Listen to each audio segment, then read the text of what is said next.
Autoridades,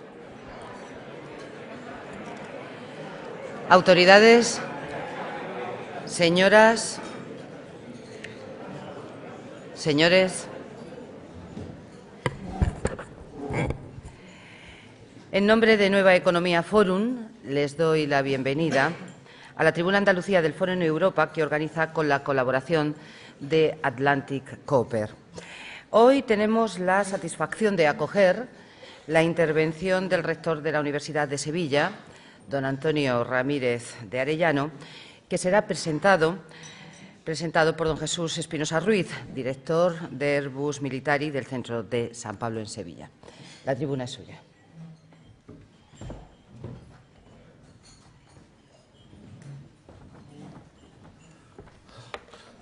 Bien, perdonad por mi voz porque esta mañana estoy un poquillo ronco, pero bueno, intentaré, conforme vayamos avanzando, que la voz se me vaya mejorando. Bueno, buenos días a todos, autoridades, compañeros, colegas, el mundo universitario que ha venido pues, a la presentación de Antonio y a la charla que Antonio dará. Bien, cuando Antonio me pidió, se puso en contacto conmigo para que le presentara en este foro Europa, a nivel de Andalucía, además de un gran honor para mí, evidentemente, me pareció una magnífica oportunidad para hablar sobre una persona a la que Sevilla, desde mi punto de vista, a la que Sevilla, la universidad, le debe mucho. Pero también para hablar de Antonio como amigo, como persona muy cercana a la industria y a la tecnología. Recuerdo la primera vez que lo conocí, fue a través de Ramón Carvajal, vicerrector de transferencia, y fue una cena que tuvimos, bueno, bastante interesante. Yo tenía mis dudas de cómo llevar mis opiniones a aquel encuentro, de cómo afrontarlas, de cómo plantearlas, y desde una perspectiva evidentemente industrial a un mundo que era un mundo del sector universitario, y no habían transcurrido evidentemente muchos minutos cuando la conversación que habíamos mantenido era tremendamente animada, cuando me pude dar cuenta que estaba delante de una persona sensible, comprometida, cercana, inteligente y, sobre todo, honesta y sincera. Y que, además, tenía un conocimiento bastante elevado de lo que era la tecnología y la industria. Para nosotros, desde el punto de vista industrial, era tremendamente importante. La cena esta que os digo se prolongó durante varias horas, y estuvimos, yo creo que hasta bastantes horas de la madrugada charlando sobre los temas. En todo momento, nuestra conexión y el debate que se abrió nos hizo, evidentemente, conocernos, compartir ideas, conocimientos y compromisos para mejorar, evidentemente, el entorno, nuestro entorno, mejorar la universidad y mejorar, al fin y al cabo, la relación con la industria y revertir todas estas condiciones hacia la sociedad. Después de este encuentro, evidentemente, ha habido muchos más con Antonio, y en todos ellos, todos ellos han servido para aumentar mi consideración hacia Antonio y hacia su servicio a la universidad y a la sociedad. Antonio, desde la universidad, y yo desde mi posición en Airbus en la parte industrial, hemos intentado que la voz del sector industrial se tenga en cuenta en los sectores también universitarios, tanto en el tema del Consejo Social, como en los temas de relación con la universidad, ¿vale? O en la magnífica relación que, como digo, mantenemos con ellos en todos los aspectos. Esta relación parece fácil entre las distintas instituciones, pero realmente se produce porque existen personas como Antonio que las apoyan y que las creen indispensables para un correcto desarrollo de la sociedad. Antonio es un apasionado de la industria y la tecnología. Como sabéis, especialista en propiedades mecánicas y en caracterización microestructural de materiales y, en particular, en cerámicas avanzadas para uso de alta tecnología. Es autor de más de 150 publicaciones científicas, tanto nacionales como internacionales, y partícipe como investigador en más de 30 proyectos y contratos de investigación, tanto a nivel básico como a nivel industrial, y más de 14 de ellos como líder. Es, además, autor de 4 patentes. Antonio, desde mi punto de vista, cree que es necesario tener una visión global y no cerrarse en nuestras fronteras o áreas locales, y en este escenario ha participado en numerosos proyectos internacionales, con su grupo de investigación dedicado al estudio de materiales biomiméticos y multifuncionales. Cabe destacar su relación con la NASA, pero además, Antonio, en este concepto global de la investigación y del conocimiento, está convencido de que es necesario salir y enfrentarse a otras culturas y a otras visiones de este universo global, habiendo realizado estancias en el extranjero, en diversos laboratorios de Estados Unidos, como el Argonne National Laboratory, como el National Institute of Standard and Technology o como el Northwestern University en Chicago. En su compromiso con la sociedad y con la universidad, Antonio ha sido miembro de la Junta Directiva de la Sociedad Española de Cerámica y Vidrio y del Comité de la Revista Científica de dicha sociedad hasta el año 2012.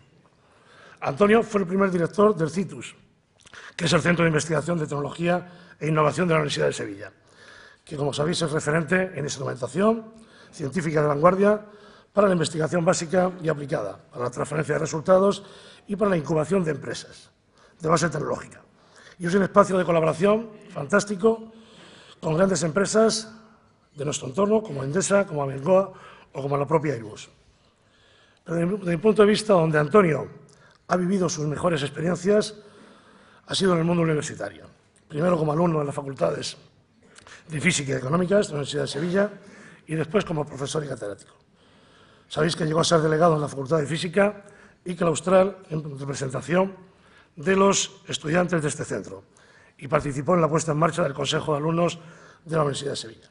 Antonio, como sabéis, es catedrático de Física de la materia y además es doctor en esa disciplina y licenciado en Economía.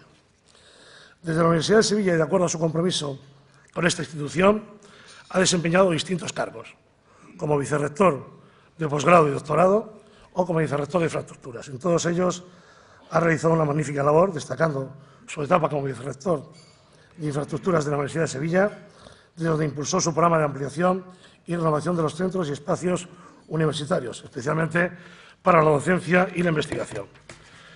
Desde el 13 de marzo del 2013, Antonio es rector magnífico de la Universidad de Sevilla y desde el 29 de noviembre, es miembro del Comité Permanente de la Conferencia de Rectores de las Universidades Españolas. Gracias, Antonio, por darme esta oportunidad tan grata para mí de realizar esta presentación en este foro Europa Tribuna Andalucía.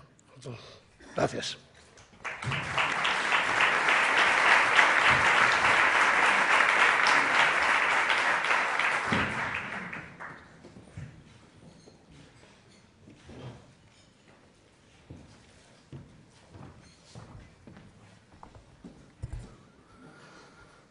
Señora consejera de Hacienda, autoridades, señoras y señores. Mis palabras iniciales deben, lógicamente, ser de sincero agradecimiento. Gracias a Fórum Europa por su invitación para que hable en esta prestigiosa Tribuna Andalucía de universidad y de universidad pública. Gracias a los patrocinadores, a Atlantic Copper, que hacen posible que juntos reflexionemos sobre el futuro común. Y gracias a los asistentes por su deferencia al acompañarnos en esta mañana. Gracias también a Jesús Espinosa por sus palabras de presentación. Palabras pronunciadas, como han visto, desde el cariño personal y desde la pasión universitaria que siente Jesús. Gracias porque son de verdad y no son simples expresiones de cortesía. En este acto enlazamos la universidad con la innovación, con el nuevo modelo de crecimiento basado en el conocimiento y con el proyecto de cohesión de Europa, apellido de este foro por el que tantas personalidades han pasado. Airbus y Jesús Espinosa son símbolos del liderazgo colaborativo que necesitamos para despegar como territorio estratégico de la Unión Europea. Airbus ha confiado siempre en la capacidad de innovación de la Universidad de Sevilla y ha apostado en todo momento por la investigación que se desarrolla en nuestro centro, de forma especial en nuestra Escuela Técnica Superior de Ingeniería, que celebra este curso su 50 cumpleaños. Airbus nos ha acompañado siempre en nuestras apuestas de futuro, entre las que destaca su apoyo activo cuando lanzamos Andalucía Tech, nuestro campus de excelencia internacional de la mano de la Universidad de Málaga. La Universidad de Sevilla y, por supuesto, Airbus, han contribuido a que podamos presumir en nuestra ciudad, como le gustaba decir a mi antecesor, el rector Joaquín Luque, no solo del Made in Seville, sino también del Design in Seville y del Power in Seville. Y ya que he mencionado nuestra Escuela Técnica Superior de Ingeniería, les invito a imaginar qué hubiera sido de la industria sevillana, sobre todo la industria tractora, de no haber contado con el apoyo, la proximidad y los conocimientos generados en nuestras escuelas de ingeniería.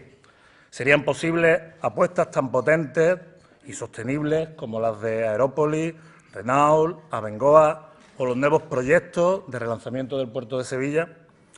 Y desde una perspectiva más amplia, ¿qué sería del mundo de la sanidad, del derecho, de la empresa, de la arquitectura y la construcción, de la ciencia, de las humanidades, de la cultura, de la enseñanza, espacios que articulan nuestro funcionamiento social sin los profesionales formados en la Universidad de Sevilla y sin el know-how en ella generado? De esta universidad, de presente y futuro, que busca no solo la excelencia propia, sino también la de su territorio geográfico, es de la que quiero hablarles en los próximos minutos. Pero permítanme que antes me detenga un instante en el pasado reciente. Dentro de unos días, el próximo domingo, se cumplirán 2 años de las elecciones en las que el claustro de la Universidad de Sevilla depositó en mí su confianza. Reconozco que en algunos aspectos han sido 2 años larguísimos, por intensos y trepidantes. Hemos respondido al agobio con osadía, a la escasez de recursos con imaginación y a los ataques a nuestro modelo público de universidad con reiteradas peticiones de respeto, de diálogo y de consenso. Hemos vivido un tiempo muy complicado, al igual que el resto de la sociedad. Meses en los que hemos tenido que hacer frente a las responsabilidades con menos capital humano y menores recursos económicos. En todo momento, nuestra preocupación prioritaria han sido las personas, estudiantes, profesores, investigadores y personal de administración y servicios que constituyen el más valioso activo de nuestra institución, sin olvidarnos nunca de cumplir eficazmente nuestras misiones docentes e investigadoras. Prueba de ello es que en nuestro presupuesto de este año, que se reduce en un 8,26% respecto al del 2013, las únicas partidas que registran aumento son las dedicadas al apoyo a la docencia, al apoyo a la investigación y las ayudas a estudiantes con especiales dificultades sobrevenidas. Porque apostar no es poner una ficha en la ruleta y esperar simplemente que toque. Apostar, palabra que entiendo que a veces se usa de manera gastada, es elegir y después trabajar duro para lograr los objetivos marcados. Pero, como dije antes, hoy toca hablar de futuro. Máxime cuando se nos dice que amaina el temporal económico-financiero y la profunda borrasca de la crisis comienza a dejar paso a un horizonte menos turbulento, aunque aún lejos de incitar a la seguridad y al optimismo, dado que la salida de las dificultades se prevé un largo y difícil camino. La mayoría de los Estados europeos y las grandes corporaciones empresariales entienden que tan importante como abandonar cuanto antes la recesión es hallar la fórmula válida que garantice, una vez superada definitivamente la crisis, un crecimiento sostenible y duradero. Elementos fijos de esa fórmula de progreso son el conocimiento y la innovación. Cultivar y promover la inteligencia, entendida como la capacidad para generar y transmitir nuevos conocimientos, es la medida más sabia que una sociedad puede adoptar. Así lo considera la Comisión Europea, que centra el relanzamiento de los países de la Unión en estrategias de innovación para la llamada especialización inteligente. Permítanme que traiga en este momento a colación a Emilio Lledó, una de las mentes más sólidas y lúcidas que ha dado Sevilla en el último siglo, que suele decir que padecemos, más que una crisis económica, una crisis de la mente, una crisis, en definitiva, de la inteligencia, lo que significa, lo que nos obliga a que debemos resolverla de forma inteligente. En una visión muy simplificada del valor de una economía, el Producto Interior Bruto, el PIB, es el resultado de multiplicar el número de trabajadores por los costes salariales promedios. En los segundos se incluyen de forma indirecta los derechos laborales y los servicios públicos que presta el Estado, que se financian a través de los impuestos que son a su vez un porcentaje del PIB. Esta relación, como todos sabemos, es una ley fundamental, por lo que la caída del PIB se tiende a ajustar automáticamente mediante la disminución del número de empleados, la reducción de los salarios, los derechos laborales y los servicios y prestaciones públicas, o la combinación de todos los efectos en la llamada economía sumergida.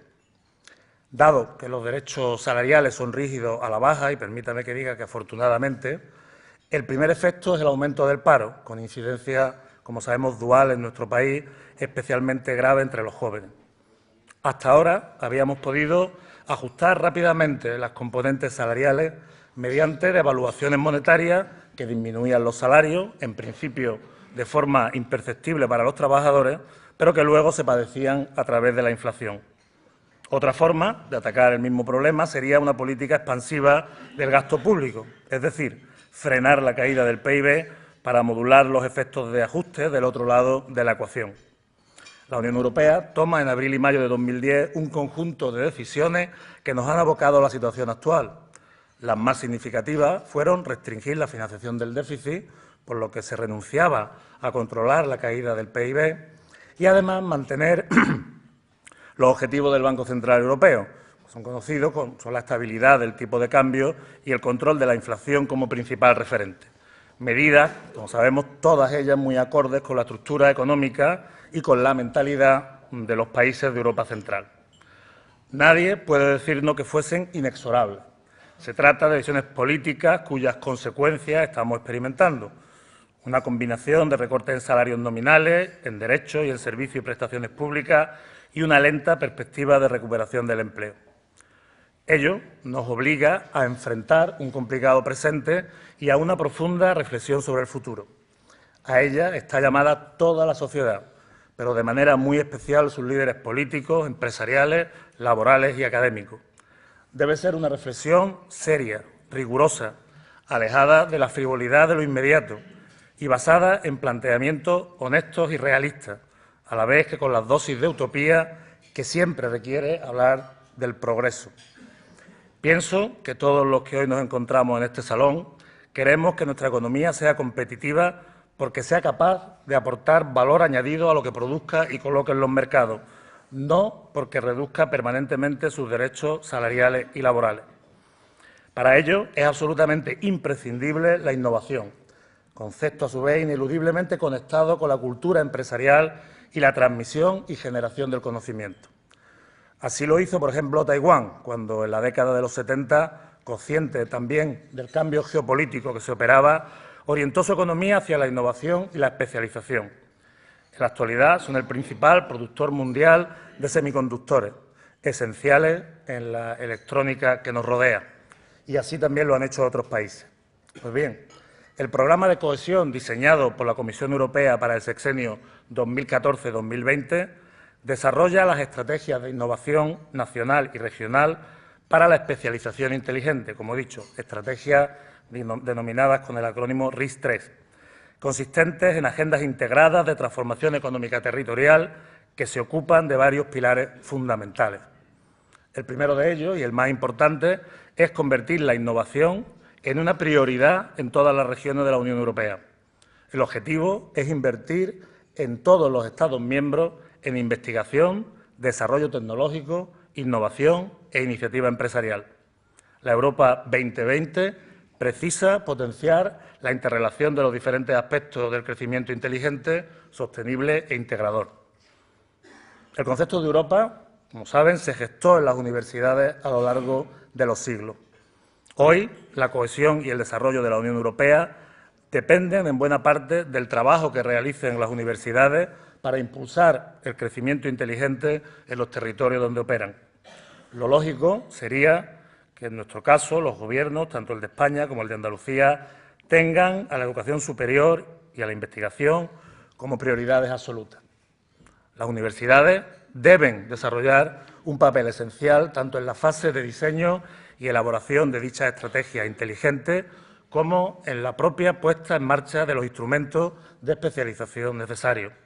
Para ello, se precisa que los gobiernos entiendan y actúen en consecuencia que es ineludible apostar por la calidad de nuestra educación superior, por la investigación y por la transferencia de conocimiento. Y además entiendan que no se debe caer en los errores del pasado en estas cuestiones, pues nos jugamos bastante más que una justificación rutinaria de fondo.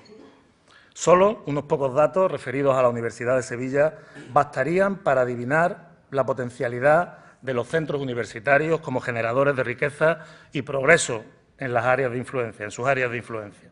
Somos la primera universidad española en creación de patentes, más de 100 solo el pasado año, y la segunda, detrás de la Politécnica de Valencia, en venta de nuestras patentes en los Estados Unidos. También somos la primera universidad andaluza en contratos de investigación, en captación de fondos europeos y en creación de empresas de base tecnológica, base del conocimiento generado en la propia universidad. De manera directa o indirecta, generamos más de 28.000 empleos. Un estudio reciente sobre el impacto socioeconómico de la educación superior no deja lugar a dudas. Su principal conclusión es que las universidades son probablemente las instituciones de mayor impacto y que más valor añadido aportan a su territorio, ya sea por la vía de la formación y el capital humano, la investigación científica y el desarrollo social y cultural, o por la innovación. En Andalucía contamos con un informe aún más contundente que cuantifica la contribución de las universidades públicas al desarrollo territorial y revela que mientras la inversión pública en educación superior apenas supera el 1% del PIB regional, la aportación de las universidades andaluzas al PIB de la comunidad llega al 4%. Es decir, cada euro invertido en educación superior se multiplica por 4 en el PIB regional. ¿Conocen alguna inversión más rentable, tanto desde el punto de vista económico como, en este caso, social? Quiero dedicar la segunda parte de mi intervención a reflexionar sobre el modelo de universidad pública en España y su adecuación para responder al reto del momento. La Universidad de Sevilla es un buen exponente del sistema en su conjunto. Es una universidad histórica, grande y generalista, relevante en todas las ramas del conocimiento. Cualquier indicador de la Universidad de Sevilla multiplicado por 4 será bastante representativo del sistema andaluz y multiplicado por 20 del sistema universitario español. Un sistema universitario, el español, construido durante los 2 últimos siglos como un sistema público y concebido desde hace más de 30 años dentro del contexto del sistema educativo público, como uno de los pilares del Estado social que nuestra Constitución preconiza. Hasta hoy, y espero que así siga siendo, la sociedad española contempla la educación pública como una conquista histórica, que se garantiza en condiciones de igualdad de oportunidades en un marco de equidad y bajo el principio del mérito. Resulta poco riguroso que nuestro país no acertó en esta apuesta. España cuenta con 47 universidades públicas. Todos los rankings nacionales de calidad, docentes, de excelencia investigadora y transferencia de conocimiento están encabezados por estas universidades. Por otro lado, en el mundo hay más de 20.000 universidades. Todas las universidades públicas españolas, absolutamente todas, están situadas entre las 1.000 mejores. Es decir, que nuestro sistema universitario público se coloca íntegramente en la élite mundial del 5%.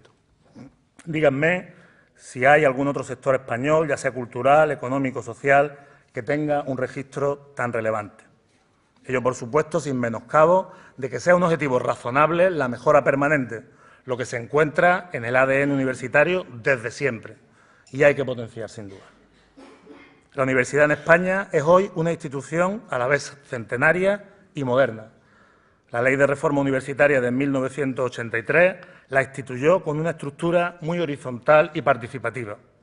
Expresado con un lenguaje empresarial, diríamos que la universidad pública española no funciona con estructuras piramidales, sino con mecanismos de carácter matricial que posiblemente requieran un mayor esfuerzo de diálogo previo, pero que generan acuerdos más duraderos y promueven la eficiencia de nuestros recursos a largo plazo, a condición, eso sí, de que los responsables ministeriales no caigan en ese furor legislativo en materia educativa típico en nuestro país con cada cambio de signo del Gobierno y, permíteme que se lo diga también, incluso sin que haya cambio de signo en el Gobierno.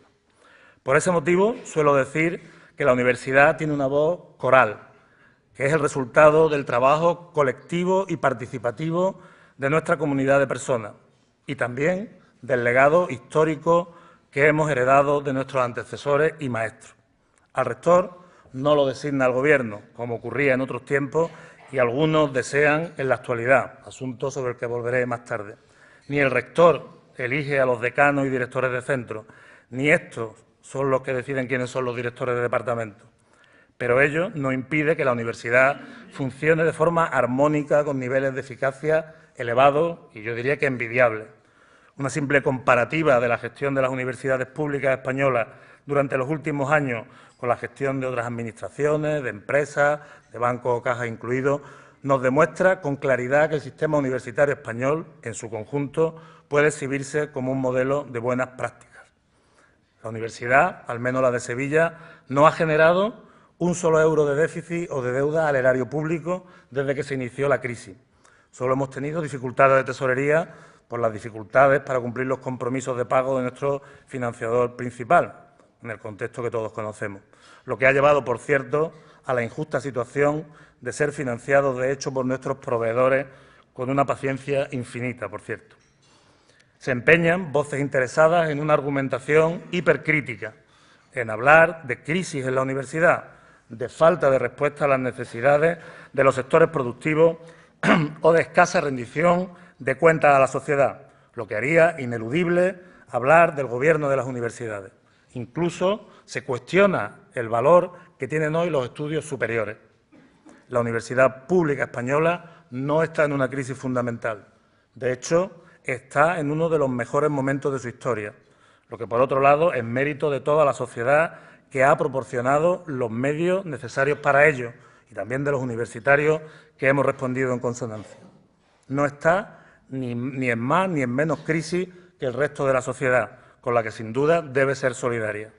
Evidentemente, lo que sí está en crisis es la financiación de los servicios públicos y, desde luego, lo estará de forma estructural el modelo de universidad pública si la decisión política es que la escasez de recursos se convierta en permanente. El Gobierno puede decidir que atendamos a menos del casi 1,5 millones de estudiantes universitarios que actualmente tenemos, o que no dispongamos de los recursos necesarios para la investigación, pero a la vez tendrá que decir qué alternativa le ofrece a los jóvenes para su formación y a la sociedad en su conjunto para la innovación en un modelo socioeconómico sostenible. Se habla de promover la formación profesional, lo que bien planteado puede ser una buena idea, pero se obvia que la buena formación profesional requiere sectores productivos convencidos y comprometidos, con las ideas claras de qué se necesita.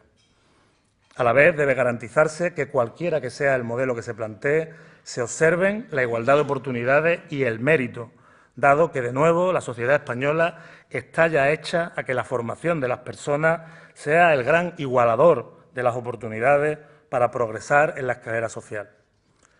Los que resaltan que los egresados de la educación superior hoy no encuentran empleo o que si lo tienen es de cualificación a los títulos universitarios, parecen olvidar que el drama del paro, afectando a más del 50% de la población menor de 26 años, tiene una incidencia notablemente inferior entre los titulados universitarios, en el mismo sector de población, en el entorno del 25%, lo que está lejos de ser satisfactorio, pero es muy significativo. En la misma medida, no se puede responsabilizar a la universidad de la escasez de los empleos en nuestro país o del bajo perfil de los mismos.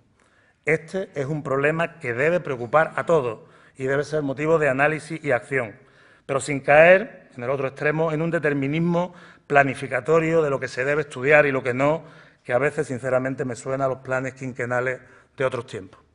Tampoco en esto el mercado, el llamado mercado, posee los mecanismos necesarios para pensar en él como el único referente regulatorio absoluto. Sí que nos preocupa, por ejemplo, comprobar si desde el punto de vista estructural los grados y másteres puestos en marcha y que ya están completamente implantados responden realmente a las necesidades formativas de los jóvenes españoles, lo que es un punto de vista cualitativamente distinto. Nos interesa, asimismo, que los doctores formados en nuestras universidades encuentren empleo en las empresas para ayudar a potenciar justamente su carácter innovador. También es hoy una de las principales preocupaciones de la universidad pública en nuestro país una correcta conexión con los intereses de la sociedad, desde luego y destacadamente con los sectores productivos. En esto, nuestra universidad ha cambiado mucho y debe reconocerse. En materia formativa, la Universidad de Sevilla ofrece cada año más de 10.000 prácticas en empresas e instituciones, con más de 6.000 convenios firmados. Todo estudiante de la Universidad de Sevilla tiene la oportunidad de contar con experiencia en el mundo de la práctica profesional durante sus estudios, especialmente los títulos de máster. A los títulos oficiales se añade la conexión con las necesidades internas de las empresas y también de profesionales en busca de especialización, que en la Universidad de Sevilla se articulan a través del Centro de Formación Permanente. En este contexto, nos parece muy interesante la posibilidad de que las universidades participemos, coordinadas con la Junta de Andalucía y las empresas andaluzas, en el nuevo Plan de Formación de Andalucía. Sería, sin duda, un proyecto pionero en España que aportaría solvencia y mayor credibilidad. También en el ámbito formativo son variadas las medidas para fomentar la cultura emprendedora, contando, de nuevo, con la experiencia del mundo empresarial real, dando los efectos a la vista de todos. En los últimos 2 años, más de 300 ideas de grupos de estudiantes han participado en el concurso de iniciativas empresariales de la Universidad de Sevilla, que alcanzará pronto su 10º aniversario. Los jóvenes, si me permiten decirlo así, se ponen las pilas. ¿Y quién con mayor intensidad? Justamente los que perciben que es más necesario ser innovador. En este caso, un 15% de las propuestas que recibimos proceden de la Facultad de Comunicación. En investigación y transferencia del conocimiento también estamos cerca de las empresas. Se han animado y acompañado las iniciativas de los investigadores para poner en marcha empresas con base en el conocimiento, las llamadas EBCs, de las que ya contamos con más de 50. En estos 3 últimos años, en medio de recortes de los gobiernos, la investigación contratada a empresas e instituciones por la Universidad de Sevilla se ha incrementado a través de sus 3 fundaciones, FIUS, AICIA y Fidetia, superando los 20 millones de euros anuales frente a los 15 millones anuales que se han obtenido de los gobiernos en convocatorias competitivas. Proyectos como el Centro Cartuja de Investigación Científica, el Centro Nacional de Aceleradores, el Instituto de Biomedicina de Sevilla, el Centro de Biología y Medicina Regenerativa, todos ellos con otras instituciones, proyectos conjuntos con otras instituciones, el Centro de Investigación, Tecnología e Innovación que ha mencionado don Jesús, y espero que pronto el Centro de Transferencia de Resultados de Investigación de la Cartuja, son iniciativas de alto nivel que representan también nuestra voluntad de que la mejor investigación de la Universidad de Sevilla esté al servicio público. Y en un marco de mayor proyección, nuestro campus de excelencia internacional, Andalucía Tech, es un modelo de convivencia y cooperación entre 2 universidades, 3 si sumamos a la Universidad Internacional de Andalucía, los parques tecnológicos de Andalucía, las administraciones central, autonómica y local, los principales promotores de la investigación en nuestro país y más de un centenar de empresas, entre ellas sociedades líderes en sus sectores, como Abengoa, Telefónica, Vodafone, Airbus Militari, IBM, Iberia y Endesa. Muy al contrario de estar alejado del espíritu emprendedor o de las empresas, la universidad pública trabaja codo con ella y justamente con las personas correctas, las vinculadas al ámbito formativo e innovador.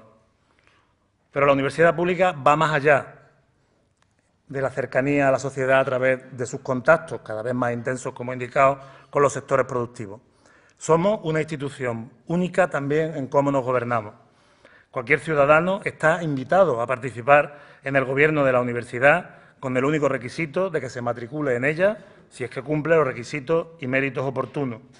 En el Consejo de Gobierno de la Universidad de Sevilla, que cuenta con 50 miembros, hay 10 estudiantes elegidos entre los claustrales representantes de este colectivo, todos ellos mayores de edad que representan a la sociedad con total independencia y madurez.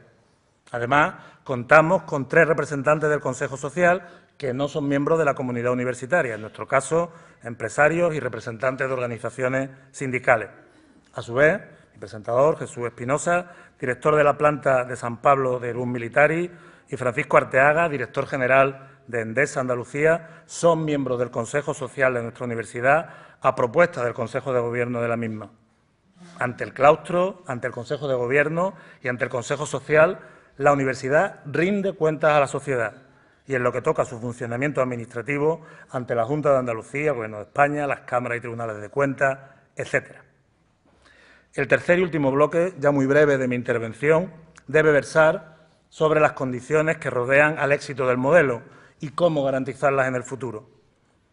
Todo lo relatado en las 3 últimas décadas se ha logrado dando a las universidades autonomía de gestión y de elección de sus órganos de gobierno, tanto colegiados como unipersonales. Nuestra Constitución consagra esta capacidad como un derecho fundamental para defender la libertad de enseñanza, tanto docente como discente, de profesores y alumnos, y la libertad de investigación. La autonomía universitaria no es un privilegio corporativo, sino una auténtica necesidad social, como defensa y protección de una sociedad más libre, más culta y más desarrollada. En la medida de que las universidades gestionan fondos públicos, otorgan titulaciones oficiales y tienen empleados públicos, no pueden ser ajenas a los controles apropiados por parte de los gobiernos. Pero ello debe hacerse marcando las correspondientes normas básicas, planes generales y envolventes presupuestarias, y dando margen de gestión a las universidades para que puedan buscar su mejora y su especialización. Estoy seguro de que el primer bote pronto de cualquier gestor del poder, ya sea político o fáctico, es querer controlar también a las universidades públicas, designar a rectores con el carnet del partido o con el carnet virtual del grupo de interés, y que éste pueda, a su vez, designar a profesores alineados como vicerrectores, decanos, directores.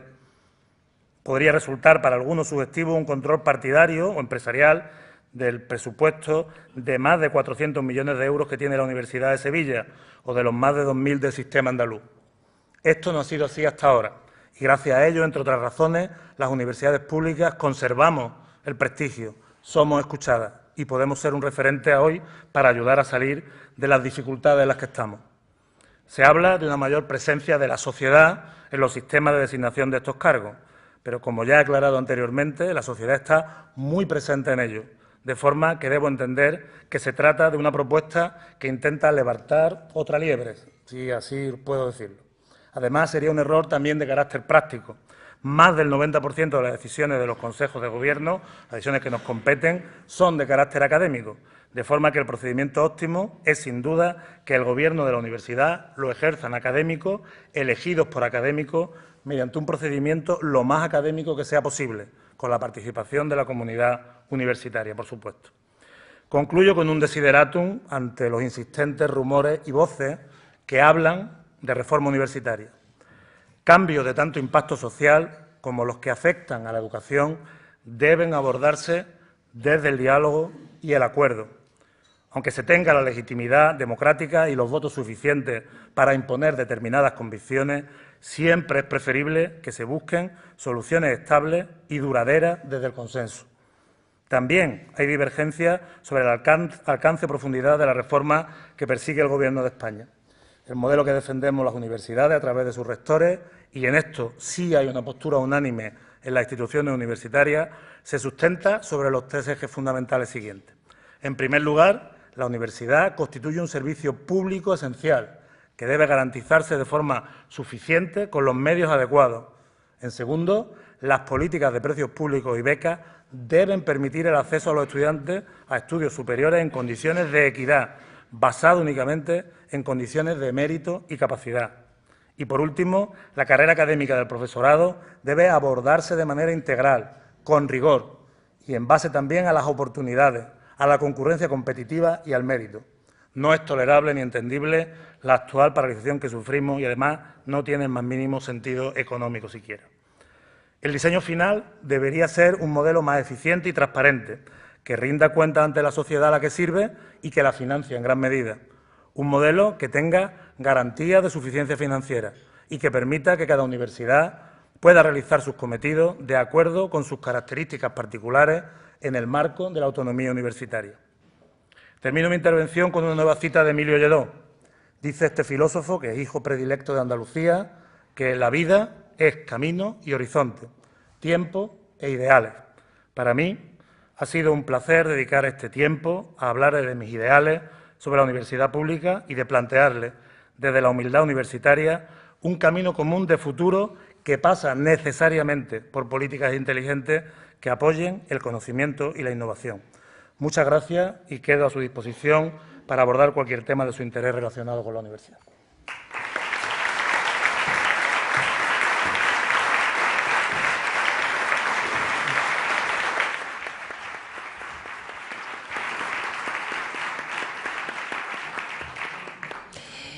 Muchísimas gracias por su intervención.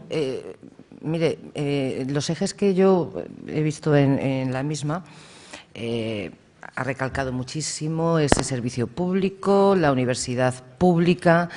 Luego también ha hablado de los órganos de gobierno, de la elección, de otros muchísimos temas que también abordaremos. Pero permítame que le pregunte, ¿cree que la universidad está en peligro? No sé, le he visto expresar como una serie de temores de algo que no ha ocurrido, pero que podría ocurrir. Y no sé si a su criterio la universidad española está en peligro y si es que lo estuviera a su criterio, ¿cómo y de qué manera? El peligro fundamental proviene de las incertidumbres que se generan y de la modificación que se anuncia como puntual para afrontar una situación de crisis, pero que en el fondo están eliminando cuestiones que se consideraban fundamentales en el funcionamiento de la universidad pública, afectando a precios públicos, sin una política de becas adecuada, afectando a la carrera de los profesores e investigadores, a la carrera académica. Es decir, en definitiva, a las becas se van poniendo parches que verdaderamente no resuelven desde nuestro punto de vista el fondo del problema y, sin embargo, sí que lo ponen en riesgo, porque la universidad es una organización donde el capital humano, es decir, las personas son la clave. El expulsar estudiantes, no permitir que los estudiantes accedan a los estudios, el que no se vigilen los principios de igualdad de oportunidades y de equidad, cambia radicalmente el modelo sin ofrecer una alternativa a cambio, ¿no? Y lo mismo cabe decir respecto a la situación general de las plantillas universitarias, tanto de profesorado como de personal de administración y servicios. Los riesgos vienen de ahí, y el otro riesgo viene de que se viene anunciando una reforma desde hace 2 años, pero no se sustancia en qué consiste, no se plantea el debate de fondo, con la idea de que cualquier planteamiento absolutamente entendible por parte del Gobierno, su legitimidad, adquiera unas proporciones que se les vea el recorrido y se puedan considerar en su conjunto, ¿no? Ese es el riesgo fundamental que yo veo, de tal manera que lo que hay que apremiar a que esas incertidumbres se despejen. ¿Cree que entonces también estamos en riesgo de que la universidad española sea utilizada políticamente? Yo creo que eso ha sido uno de los, ¿cómo llamarlo? Una de las cuestiones deseada por algunos sectores. Históricamente la universidad se ha considerado en nuestro país, ya ha sucedido en el pasado, como un elemento que era conveniente controlar políticamente, y la autonomía universitaria, en los términos modernos, solo se consagró a principios de los años 80. Con anterioridad, los gobiernos entendían que las universidades tenían que tener un control político, los rectores, responsables académicos tenían que ser designados por los gobiernos, porque efectivamente, las universidades son instituciones con un elevado nivel formativo, educativo y, si me permite decirlo así, podrían convertirse en un peligro llegado el caso, ¿no?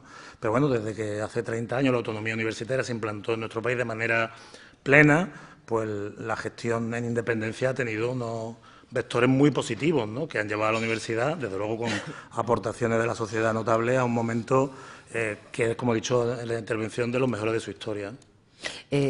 ¿Considera que se está en estos momentos, digamos, ayudando más a la universidad privada que a la pública o no?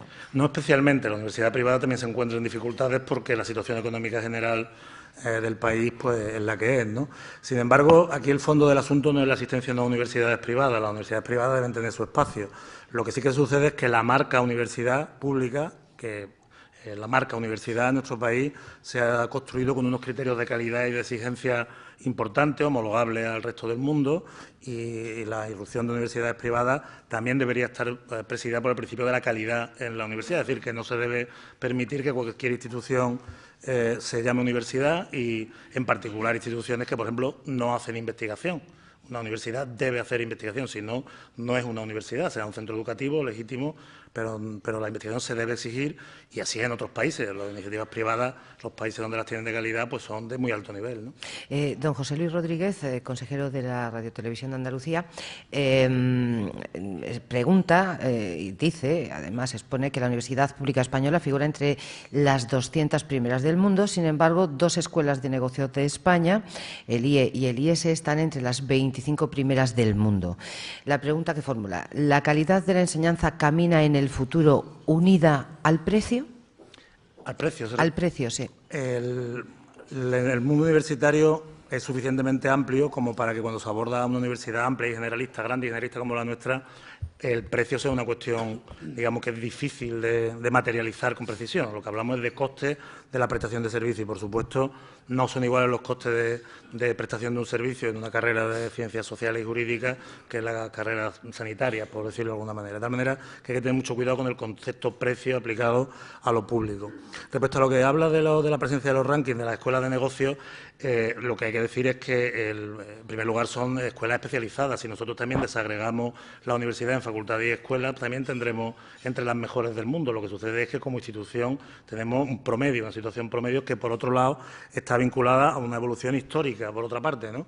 En las universidades españolas, las universidades europeas en general, han empezado a considerar relevante la presencia de los rankings desde tiempos muy recientes y se puede establecer una política de mejora de los rankings y, por supuesto, las entidades privadas que consideran esto una cosa importante, las universidades internacionales privadas también lo hacen, tienen una política para estar bien en esos rankings porque son un mecanismo de venta de su producto. Las universidades públicas tenemos que intentar tomar los rankings como un referente para la mejora, pero nuestro principal objetivo como institución pública no es estar bien en el ranking, sino prestar un servicio de investigación y de docencia de calidad a la sociedad. De tal manera que en esa situación intermedia estamos, pero como digo, no podemos ignorar que los rankings existen, que se pueden tomar como referencia y lo que tenemos la obligación es estar lo mejor posible con los recursos que tenemos. Sí, supongo que a lo mejor también iba referido al hecho de que no es lo mismo estudiar en una pública que estudiar en una privada, en una universidad pública que en una privada, a la hora luego de encontrar trabajo, precisamente por esos rankings que se establecen y que establecen a lo mejor que ciertas universidades privadas estén mucho mejor posicionadas que las públicas. En España no es así. En España las universidades públicas son las mejores universidades y, bueno, esta es la situación que tenemos. Sí que bien es cierto que efectivamente existen determinadas escuelas de posgrado que tienen, como digo, esa política, ¿no? Pero, desde luego, la mejor alternativa formativa de nuestro país sigue siendo la universidad pública. Ayer se presentó el informe del sistema universitario, que fue presentado por el Ministerio de Educación, y ese informe tiene algunos datos, como que las universidades españolas en 2 años han perdido 25.389 estudiantes y además ha habido una subida de las tasas en un 20%, un recorte de las becas, en fin. Aseguran que ese descenso de universitarios no ha sido por el incremento de las tasas, lo señalan desde el Ministerio, sino porque la población, hay menos población, ha disminuido. ¿Usted cree en ese criterio? ¿No? ¿Cree que esa es la razón por la que ha habido esa disminución de alumnado? Estamos en un momento complicado para apresurarse a llegar a conclusiones. Estamos terminando de implantar la estructura de estudios del Espacio Europeo de Educación Superior, en la que la generalidad de los títulos de grado han pasado de tener 5 años a 4 años y estamos evolucionando los másteres para responder a estos nuevos graduados que salen de los estudios universitarios, ¿no?, que son egresados de grado, ¿no? Entonces es un momento donde llegar a conclusiones es complicado. En principio, si todo el mundo aprobara con normalidad y hiciera la carrera en sus años, pues tendríamos necesariamente menos alumnos de grado. Ya digo que es difícil llegar a conclusiones si no se tiene cuidado. Lo que sí que es verdad, y además no se debe hablar solo, sí que es verdad es que no se debe hablar solo de la política, del efecto de la política de tasas, sino que es una combinación de la política de tasas y becas. Lo verdaderamente grave, yo creo que las familias siguen haciendo esfuerzos por enviar a sus hijos a estudiar, las familias saben que incluso aunque suban las tasas universitarias, sus hijos hacen el esfuerzo de las familias porque sus hijos vayan a la universidad, porque saben que es un mecanismo de progresar socialmente, pero lo grave es que la ausencia de becas o que los criterios no tengan en cuenta las situaciones sociales de las personas terminen resultando con que pues, se establezca un filtro de carácter económico para entrar a la universidad. Es muy importante tener en cuenta que todas las personas que van a la universidad, todas ellas, tienen casi un 85% de los costes cubiertos por las aportaciones públicas a las universidades públicas. Solamente se paga, en su caso, el 15%, y las becas deben estar orientadas a cubrir esos gastos de matrícula, pero también los gastos de desplazamiento, porque gracias a que tenemos, por ejemplo, en Andalucía un sistema universitario donde todas las provincias tienen una universidad, gracias a eso los desplazamientos necesarios no son muy importantes, pero a pesar de eso, una persona que viva en un pueblo alejado de Sevilla tiene que vivir en Sevilla esa persona, ese chico o chica. El resultado es que puede depender de la extracción social de la persona el hecho de poder estudiar. Y eso tiene que vigilarse con muchísimo cuidado. Tenemos cifras de cuántos alumnos pudieron abandonar los estudios por no poder pagar precisamente las matrículas en la Universidad de Sevilla. Estamos hablando de cientos de alumnos, no estamos hablando de miles, en todo caso. Son números que se han incrementado con respecto a años anteriores. Pero lo que sí han empezado a hacer los alumnos de manera intensa es a matricularse de otra manera. En el momento que los costes de la sucesiva matrícula son más altos, los estudiantes se matriculan de una manera más afinada, de menos crédito y de asignaturas que están más seguros que van a aprobar. Esto entra dentro de lo normal, pero los números no cambian sustancialmente. En el caso de la Universidad de Sevilla, seguimos cubriendo toda la oferta que hacemos en primero, en todos los estudios, todos nuestros grados tienen una alta demanda y, por lo tanto, creemos que todavía la sociedad, como decía en mi intervención, percibe esto como una necesidad verdaderamente importante para el desarrollo de sus hijos, ¿no? Don Manuel López le pregunta qué piensa del modelo universitario andaluz y, además, si se ha apostado por la cantidad en vez de la calidad. De nuevo, aquí me tengo que atener a la historia. Andalucía, hace 30 años, era una comunidad autónoma, era una región donde teníamos problemas de alfabetización. Para empezar, en pocos años lo que se ha desarrollado es un sistema educativo de muy alto nivel, que es perfectamente comparable al de otros países avanzados del mundo, apostando por un modelo territorial de implantación cercana a las personas en el ámbito de las provincias. Cabría la duda respecto al mapa de títulos, a si los títulos deben estar en un sitio o en otro, pero luego como punto de partida me parece un acierto. Y de hecho, si no se hubiera hecho así, ¿qué hubiera pasado hoy para que un estudiante de un pueblo alejado de Jaén hubiera tenido que ir a estudiar a otro lugar? De tal manera que fue un acierto. Además, como he dicho, las universidades en el ámbito local y mucho más en las provincias pues con capitales más pequeñas, resultan un referente absoluto desde el punto de vista económico, mueven la economía. Y son un referente cultural y son un referente para la ciudad, que si puedo decirlo así también, incluso incrementa la autoestima, ¿no? Cuestión que era importante. De manera que yo creo que fue un acierto. Y ahora ya una vez que hemos acertado, lo que se trata es de ir evolucionando el sistema. Tampoco en el mundo académico universitario el haber acertado supone más satisfacción que mirar al pasado con cierta dosis de satisfacción, ser crítico y mirar al futuro con esperanza, ¿no? Ha hecho mención con anterioridad y un poco también a colación a este respecto sobre la cualificación y sobrecualificación, por ejemplo, aquellos que señalan que hay una excesiva sobrecualificación de los universitarios a la hora de trabajar, ¿no? Por ejemplo, España es uno de los países con mayor tasa de sobrecualificación, es decir, la mayoría de las personas encuentran trabajos para los que no solo está cualificado, sino que tiene mayor cualificación, podría aspirar o optar a otros trabajos mejores, ¿no? Estamos hablando de un 40%, no es poco esa cantidad. Me ha llamado la atención que hiciera usted mención a aquellos que apelan a esa sobrecualificación para denostar o para devaluar el sistema educativo universitario. Le tengo que decir que... Pero las cifras son apabullantes, reconózcamelo. Sí, pero afortunadamente vivimos en un mundo global y resulta que todas las afirmaciones que se hacen en nuestro país luego tienen que sostenerse a escala mundial. Y resulta que en nuestro país nuestros estudiantes están sobrecualificados y cuando los contratan en extranjeros están perfectamente cualificados. De tal manera que esto, desde mi punto de vista, es uno de estos excesos de localismo y de mirar nuestro problema con una lupa que tenemos a veces en nuestro país. De forma que estoy seguro, y yo se lo puedo ver personalmente, que la cualificación que se da en nuestras universidades es la correcta y en todo el mundo así se opina. Luego, la universidad no es responsable de los problemas de cualificación de los empleos. La realidad es que España debería apostar por tener empleos más cualificados.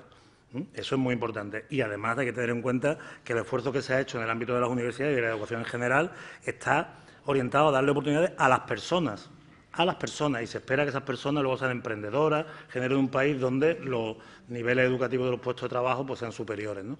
Pero ya les digo que cuando se abre el foco y vemos a escala mundial, la realidad es que esto es un éxito absoluto. Nuestros egresados se los pelean en otros lugares. Mi presentador conoce muy bien lo que sucede con los ingenieros que salen de aquí de Sevilla, por poner un ejemplo, ¿no? Entonces, yo creo que cuando se dice esto, pues alguna intención habrá detrás.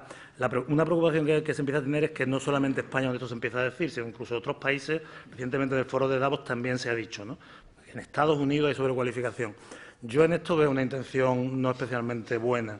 Yo creo que ante el hecho objetivo de que los estudios permiten eliminar las barreras sociales, hay sectores sociales que quieren convencer a otros sectores sociales de que no estudien, para que no progresen en en la sociedad.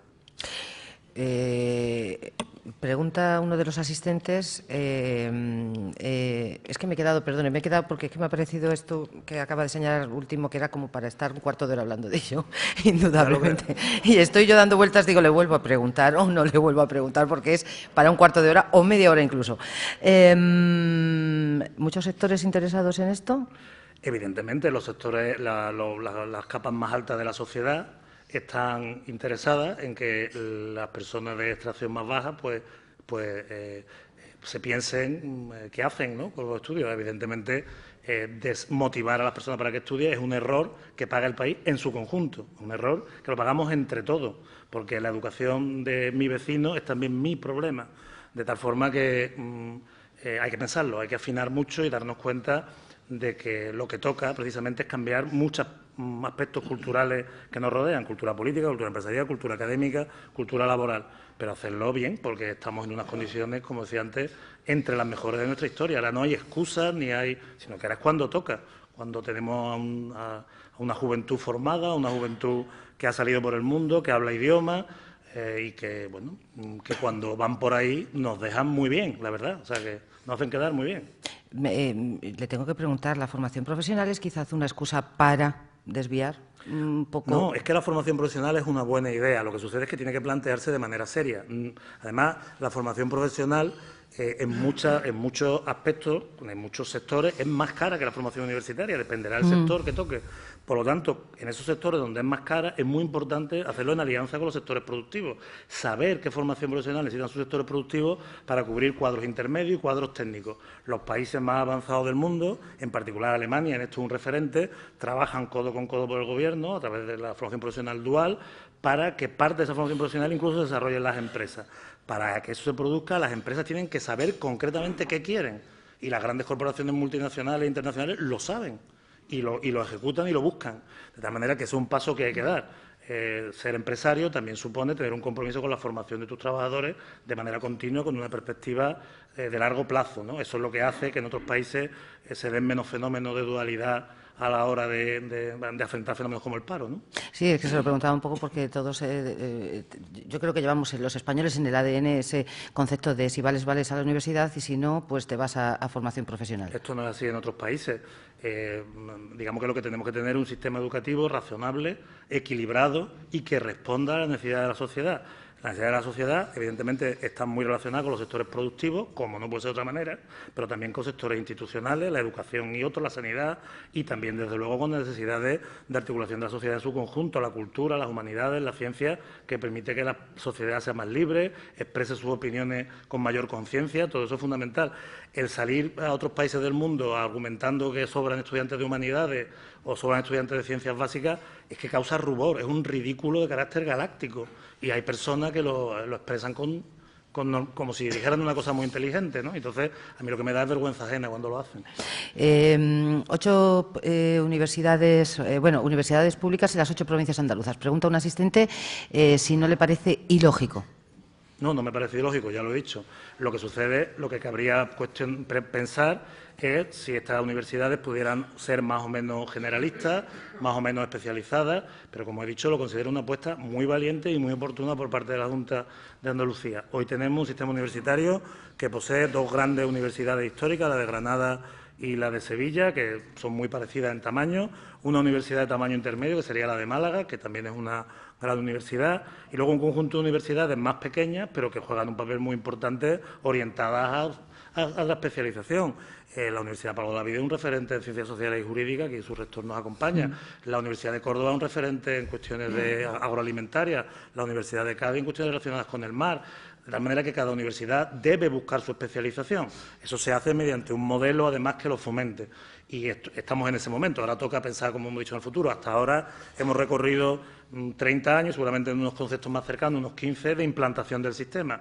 Yo soy optimista y creo que se ha acertado. Don Manuel Recio, Parlamento de Andalucía, ¿cree que el ministro Wert, pregunta, tiene preparada una vuelta de tuerca adicional a la universidad pública? Yo lo que me gustaría saber es lo que tiene previsto el ministro Wert en general, porque llevamos reclamándole desde hace muchos meses que se nos cuente qué es lo que se quiere hacer. Como he dicho al principio, la universidad pública es es un instrumento centenario, pero en constante evolución. Si me permiten abusar de los intervalos temporales, desde la Edad Media que se fundó la Universidad de Bolonia hasta nuestros días, pues hemos cambiado mucho. Hace 150 años, la gran revolución de la Universidad Española fue eliminar tener que ir a clase vestido de cura, ¿no? De la manera que esto ha cambiado y ha evolucionado durante los últimos años. Y lo que ahora toca seguramente es mirar al futuro de otra manera, pero desde luego no se puede hacer demoliendo o ofendiendo o menos considerando todo lo hecho en el pasado, sobre todo porque es el resultado de las apuestas personales e intergeneracionales de todo un país. De forma que mirar hacia adelante, sin duda, que se puede hacer mejor la cosa, sin duda, pero probablemente no se encontrará ninguna persona más formadas para saber qué hacer que las propias universidades. Se da la circunstancia de que una persona, mientras está en la universidad, a veces se nos acusa de no hacer las cosas bien, de no saber, pero sin embargo mañana se nos lleva un consejo de administración de una empresa y nos hemos vuelto muy listos, nada más que en el movimiento del coche de un sitio a otro. Hay que ser un poquito más serio en general, y una de las cosas que yo como rector veo todos los días es que estoy en una institución del mayor nivel formativo del país. Todo el mundo que está en la universidad ha pasado un examen, los estudiantes también.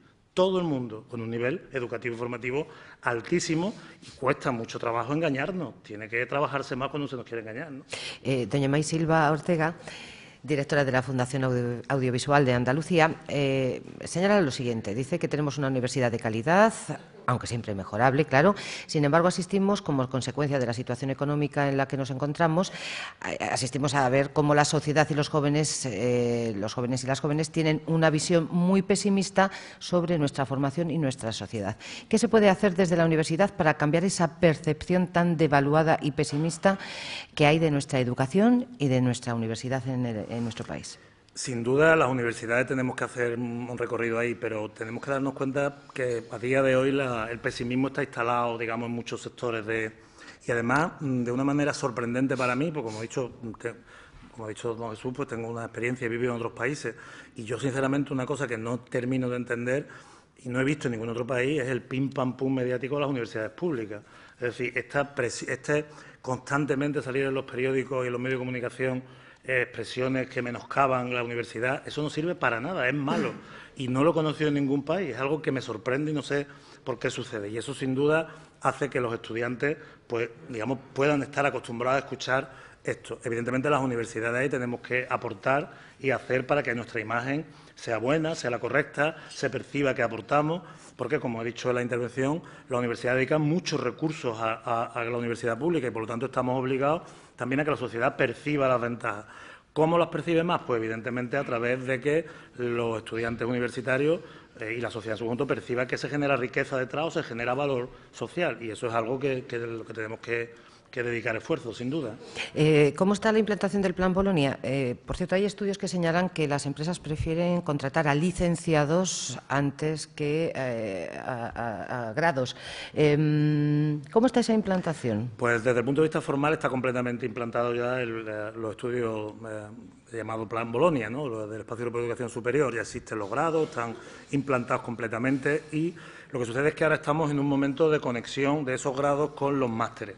La Universidad Española también ha padecido durante los últimos 10 años una incertidumbre constante respecto a las normas legislativas que nos han presidido. Los sucesivos gobiernos de España, de cualquier signo, y como he dicho antes, incluso siendo del mismo signo, nos han cambiado las reglas de juego en 10 años, pues algo así como 3 o 4 veces. En algunos casos hemos tenido 4 normas vigentes, por ejemplo, para hacer el doctorado, lo cual ha sido una auténtica locura. Cuando todavía no estaban los grados puestos en marcha, por una cuestión puramente, en fin, de oportunidad política para poder competir por los másteres, por la convocatoria europea de másteres Erasmus Mundus, en el año 2005 el Gobierno de España se le ocurrió poner en marcha los másteres, cuando todavía no existían los grados.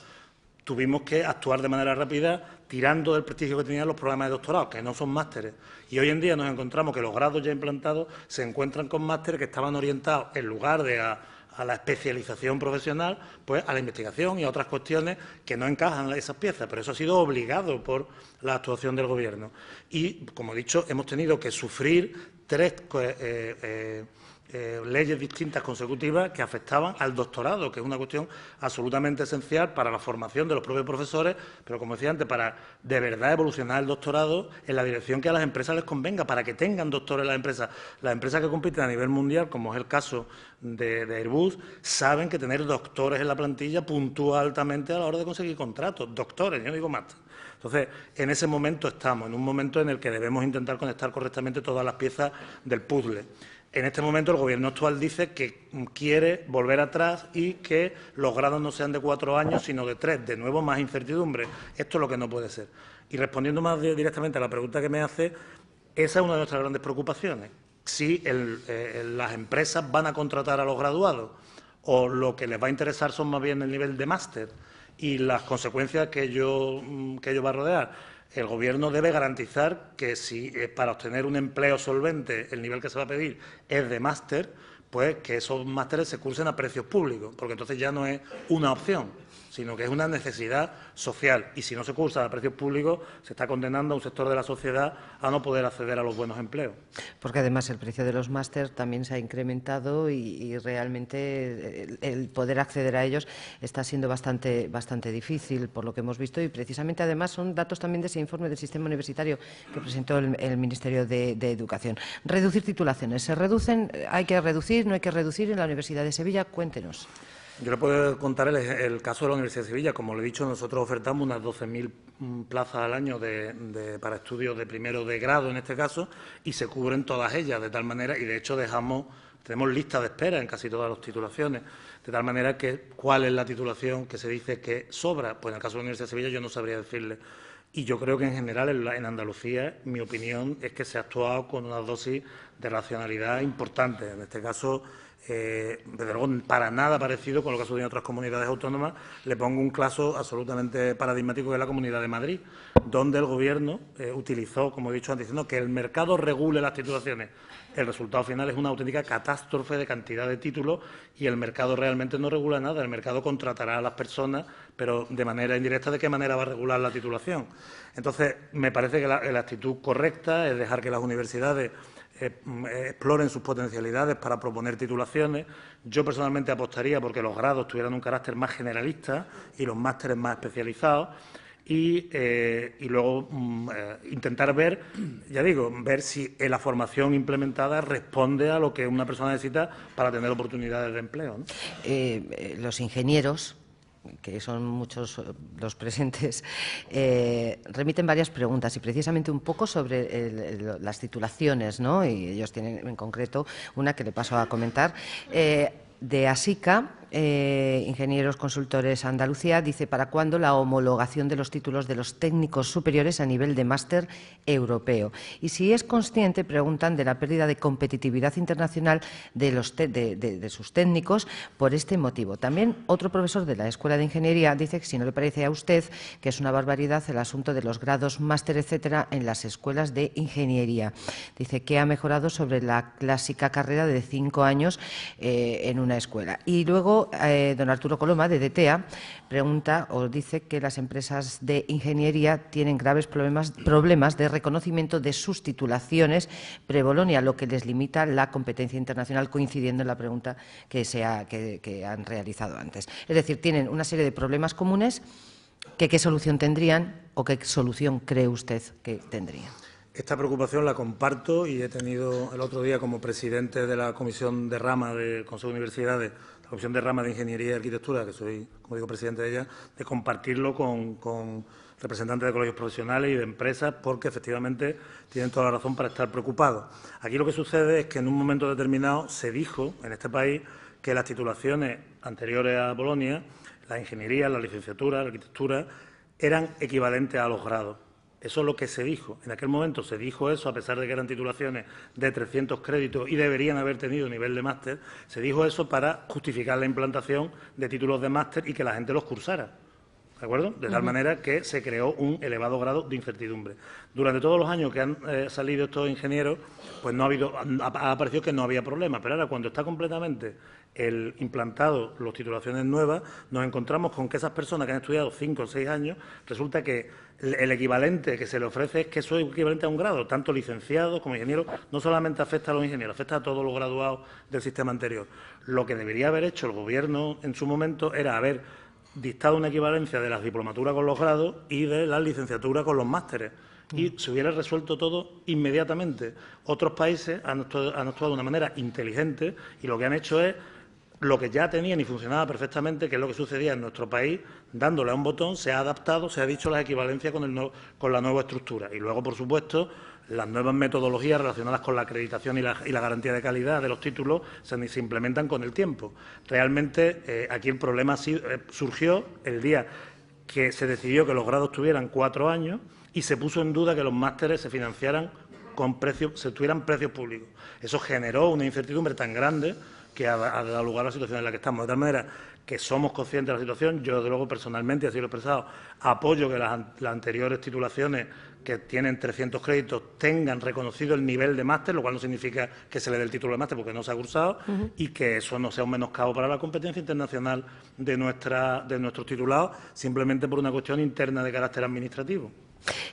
Don José Montero pregunta si utiliza la Universidad de Sevilla algún sistema de evaluación de los fondos destinados a la creación de startups y qué porcentajes de éxito y estabilidad tienen esas startups. Pues tenemos, como he dicho, como decía antes, bastantes iniciativas. Nosotros las percibimos desde un punto de vista académico, en primer lugar, es decir, para fomentar la cultura emprendedora entre los estudiantes y los investigadores, pero en muchos casos esto deriva en que verdaderamente se ponen en marcha. Para que se hagan una idea, esto viene de hace ya bastantes años. Nuestra spin-off probablemente más conocida es Inerco, que es una multinacional de muchísimo peso, que se puso en marcha cuando ni siquiera en este país se hablaba de este tipo de conceptos. El porcentaje de éxito se sitúa en los mismos porcentajes de éxito que los demás, pero como digo, con el matiz de que nosotros lo que hacemos es intentar, una vez seleccionada una buena iniciativa, dar formación a las personas para que si se lanzan al proyecto tengan éxito. Estamos evolucionando las normativas de la propia universidad para que, por ejemplo, la universidad pueda aportar capital, aunque sean cantidades muy moderadas, para dar estabilidad institucional a las empresas que se vayan montando. Como digo, en los últimos años, más de 50 es un número bastante relevante entre las primeras de España.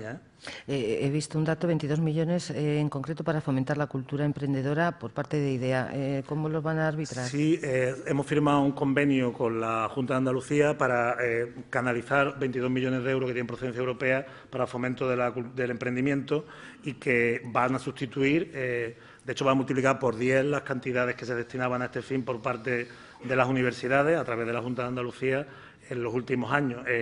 Este convenio debe permitir, como parece lógico, pues destinar fondos a fomentar la cultura emprendedora, a formar en emprendimiento y luego después a apoyar el lanzamiento de las iniciativas empresariales en sus primeros estadios, donde la labor de la universidad, como he dicho antes, va más allá de la incubación. Nosotros lo que le queremos dar es una perspectiva académica también, es decir, que además usemos esa iniciativa para fomentar esa cultura y para que sean ejemplos de emprendimiento.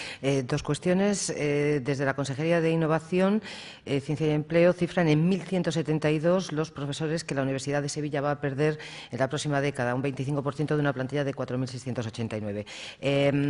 Hay un cierto temor, indudablemente, dentro del colectivo, no podía ser menos. Los sustitutos interinos tienen, tienen unas reivindicaciones que además le han expuesto hace muy poquito. Quieren que se les contrate como ayudantes o ayudantes doctor, etcétera, etcétera. ¿Me puede decir cómo va a ser el panorama para ese profesorado universitario y, por supuesto, para esos sustitutos interinos que realmente tienen unas nóminas que, sinceramente, también es para verlas? Vamos. El problema, como me decía usted antes, este problema da para media hora, pero voy a procurar hacerlo en medio minuto, porque es verdaderamente grave. En la plantilla universitaria, docente e investigadora, no existe el concepto de promoción interna. Cada salto que se da se hace por competencia, se hace con concursos competitivos.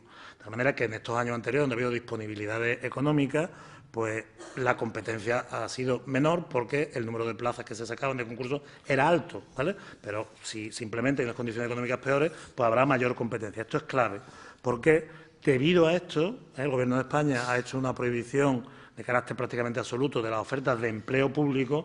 No solamente es que no puedan entrar nuevos investigadores y profesores en el sistema, sino que tampoco se puede saltar entre los distintos niveles. ¿De acuerdo?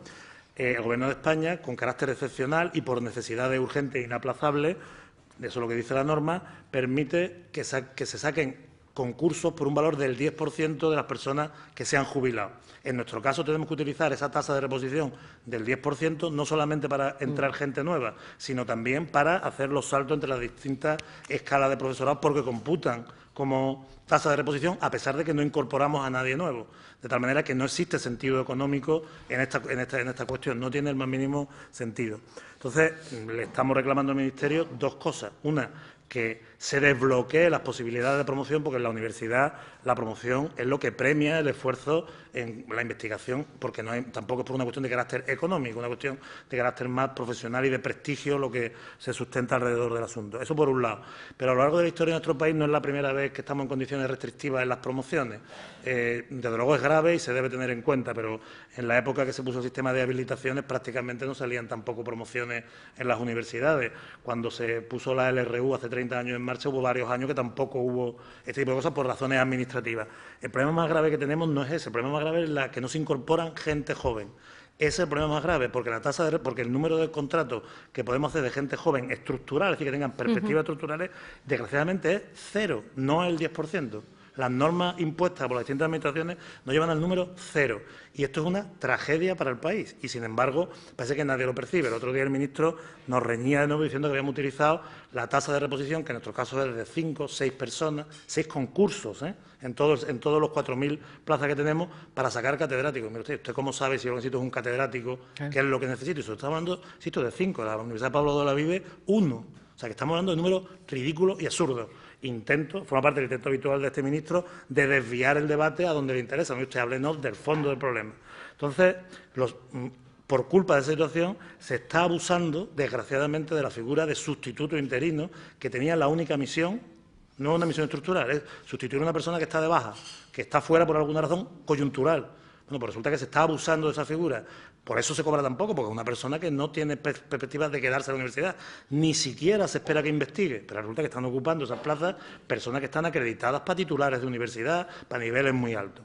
En esto estamos haciendo un llamado a la Junta de Andalucía a que flexibilice las condiciones para poder hacer concursos, porque si no, lo que va a suceder es que va a haber tal bolsa de sustitutos interinos que nos veremos obligados algún día a lo que hace 30 años, si se acuerdan, fueron la incorporación de todos los profesores no numerarios al sistema, sin filtro alguno, sin comprobación de nada, porque los sustitutos interinos se hacen con un baremo rápido para tenerlos mañana.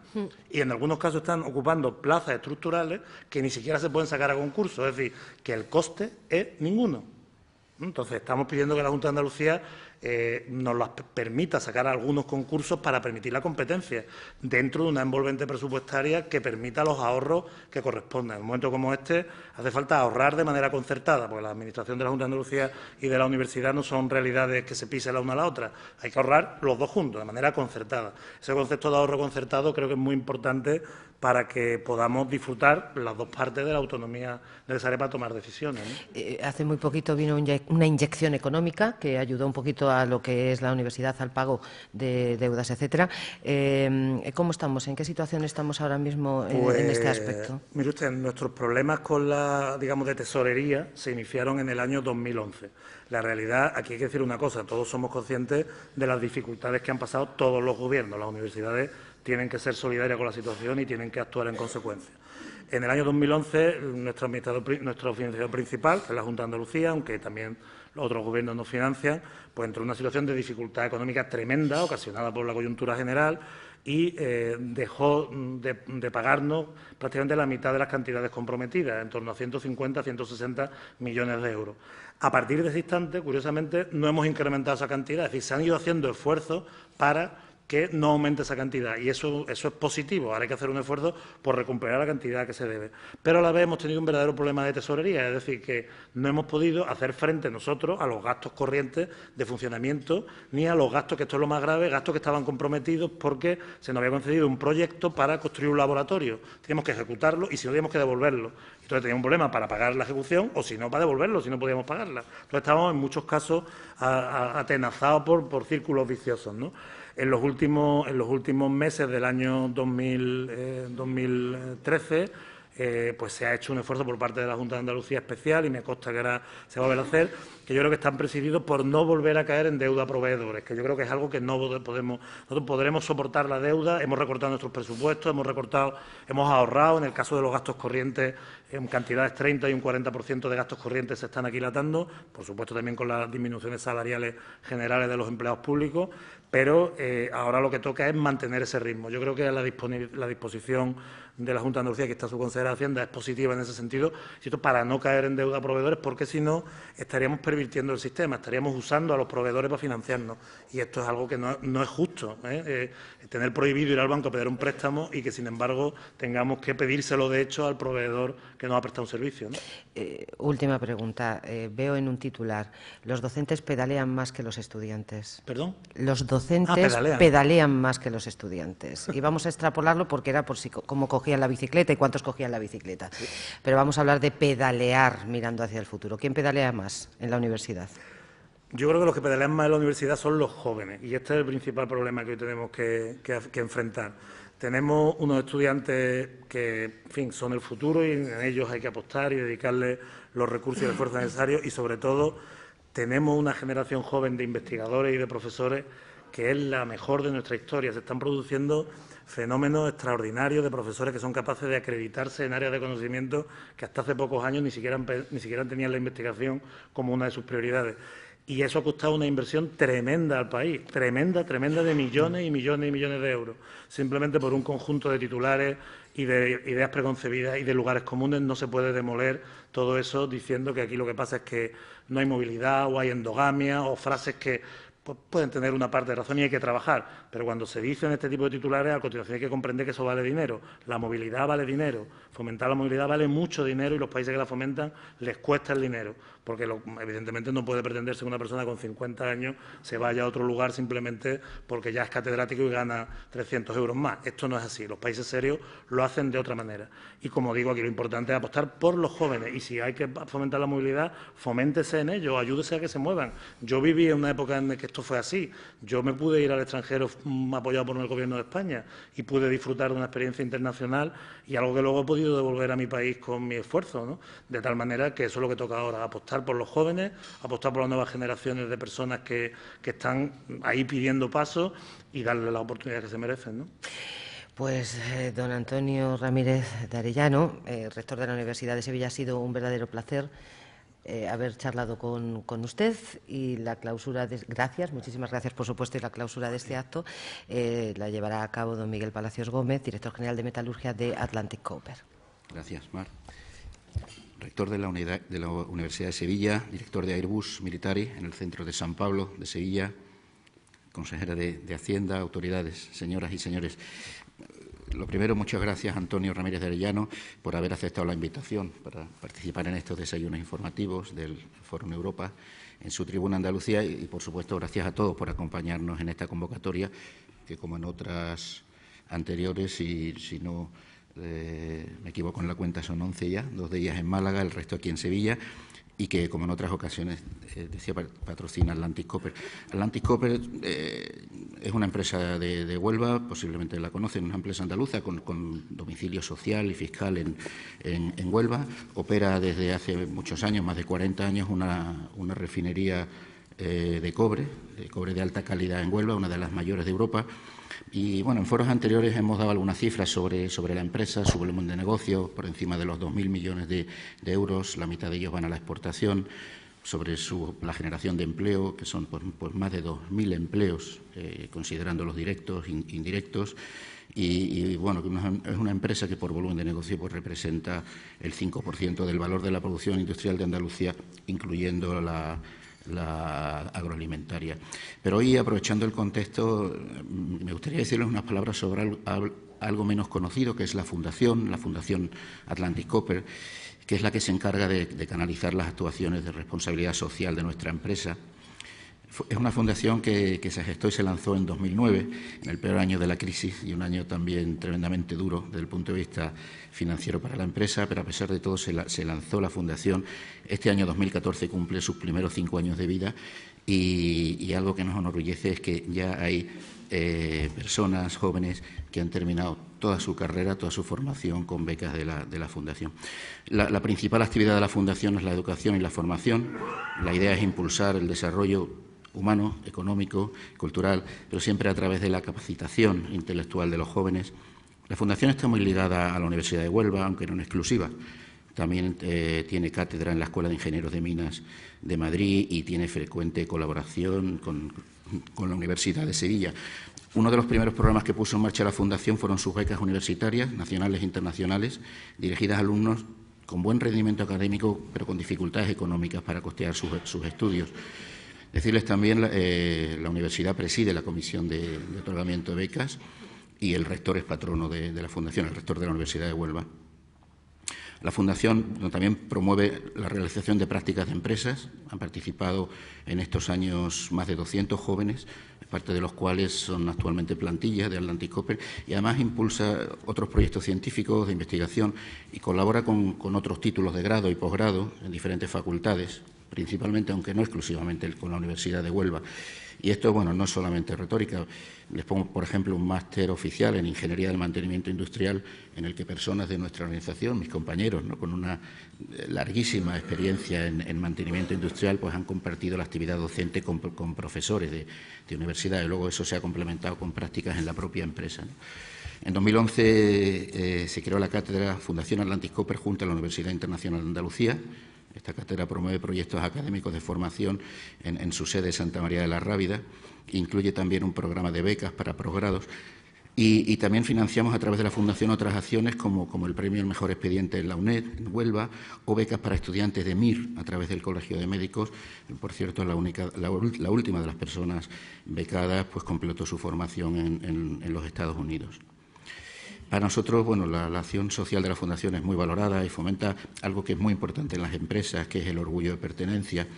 Pero además hay algo que nosotros pensamos y pensamos con toda la convicción, es que el talento reside en mucho grado, no en exclusiva, pero en mucho grado en la universidad. Y eso, bueno, también el talento es la base de la innovación, por eso la universidad tiene un papel imprescindible. Pero la innovación pierde mucho su sentido si no tiene dónde aplicarse, y ahí es donde yo creo que tiene un papel muy importante la industria, como también pues se ha dicho a lo largo de la presentación.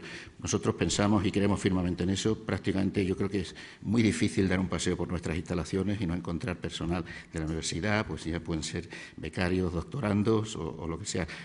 Pensamos que ese es el camino, que eso nos coloca en el camino de la excelencia.